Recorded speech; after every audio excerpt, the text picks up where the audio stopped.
విజయవాడలోని అంబేద్కర్ శృతి వనంలో అంబేద్కర్ విగ్రహం వద్ద శిలాఫలకంపై మాజీ సీఎం జగన్ పేరు తొలగించడం దారుణమని చెల్లం ఆనంద్ ప్రకాష్ అన్నారు. ఏపీలో దాడులు అక్రమాలు జరగకుండా పోలీసులు చర్యలు తీసుకోవాలని కోరారు. వైసీపీ చీఫ్ జగన్ పేరు తొలగింపుకు బాధ్యులైన వారిపై చర్యలు తీసుకోవాలని ఆయన డిమాండ్ చేశారు.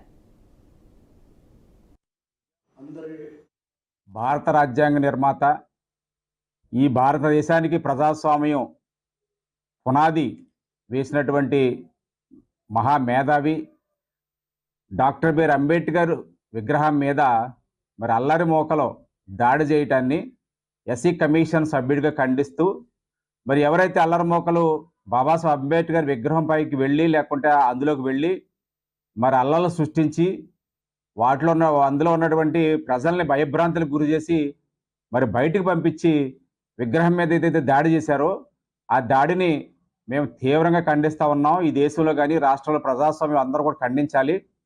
అంత విధ్వంసం సృష్టించినటువంటి వారిని 2 రోజుల్లో మరి చర్యలు తీసుకోకపోతే మరి కమిషనే ఈ రాష్ట్ర ప్రభుత్వానికి మరి సమ్మన్స్ ఇష్యూ చేసి వివరణ కోరుతాం. ఈలోగా విజయవాడ మరి పోలీస్ కమిషనర్ని విధుల నుంచి తప్పించాలని డిమాండ్ చేస్తూ ఉన్నాం. మరి ఇంటెలిజెన్స్ ఏమైపోయింది, మీ పోలీసు మరి వ్యవస్థ ఏమైపోయింది?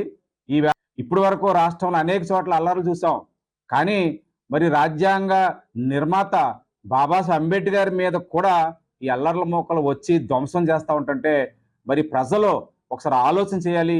ఈ ప్రభుత్వం తాలూకా పరిపాలన ఏ